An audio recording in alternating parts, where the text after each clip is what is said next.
In March, a bunch of kids were allegedly caught vandalizing homes and cars here along Iowa Street, but were let go. That begged the question why, and now we're learning why that might not be such a simple answer. They were throwing rocks, and I thought, why are they throwing it up that high? But I realized they're trying to hit the satellite dish, and then there's the rock up there. 6 kids caught by police for allegedly breaking windshields, stealing on Iowa Street, were let go. Declined. Declined to detain, yes. And then it stuck with the officer at that point in time.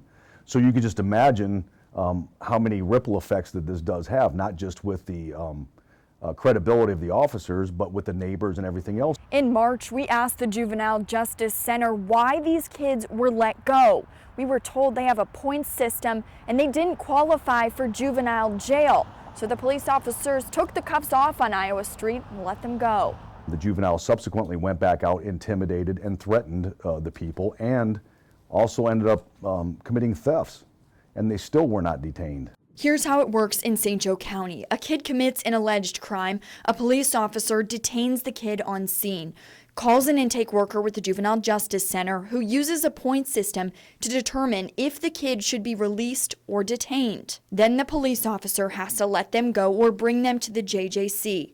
But that's where the problem lies, according to South Bend Police Chief Scott Ruskowski. The decision to detain or not lies at the intake portion, not out on the street with the police officer. If the officer has reasonable suspicion or probable cause to detain, then that's what they do. And then the decision to release or to keep is based on the intake officer at that time. Our WSBT 22 investigation uncovered a memo stating this practice could be against the law. A county legal representative says in part, quote, "No authority exists whereby an intake officer can order, by petulance or points, a law enforcement officer to terminate their otherwise lawful arrest." It goes on, quote, "Law enforcement officers can release a child on the child's own recognizance. Intake officers cannot do so, and their insistence that they can order police do so has no basis in law or fact." St. Joseph County Judge James Fox oversees probate court and procedures at the Juvenile Justice Center. My duty here isn't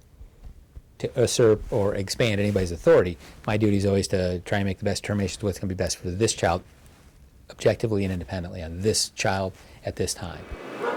To assume that simply because a police officer somewhere determines that someone needs to be arrested, that they must sit in a county jail or juvenile detention center is a gross misreading of what the statute is. I have never found anything in Article 31 that talks about juvenile detention with any type of scoring matrix or number system in the code.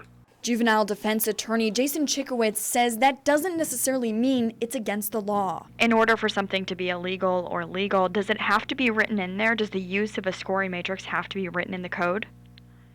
No, I don't think that a scoring matrix has to be written in the code to be used. I guess it just depends on how you're using it. So what is this point system? Some police tell us they're not even sure, but we know it's creating frustration for them and neighbors. It was terrifying because it was a big crack over here, then it was a big crack over, a boom over here. I caught across the bed, I got my phone, I called 911. The child, the juvenile, the neighborhood are all being threatened one way or other, or potential harm could come to any of the aforementioned, and nothing happens afterwards. That's a disservice to the community.